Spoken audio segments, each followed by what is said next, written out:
ফারহান বাবা পড়তে বসবে না? না মা, পড়া খুব বোরিং। পড়াশোনা বোরিং না ফারহান, পড়াশোনা হলো আলো। ফারহান, অন্ধকার হলে কি লাগে? Light, light. জীবনের অন্ধকারে যে আলো দেখায় সেটা হলো পড়াশোনা।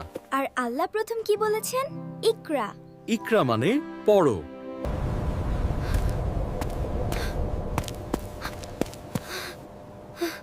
আমি কিছুই দেখতে পাচ্ছি না। ওয়াও, বই মানেই আলো। মা, আমি আজ থেকে পড়বো ইনশাআল্লাহ। আল্লাহ তোমাকে বরকত দিক। যে শিশু পড়াশোনা করে সে আলোর পথে চলে।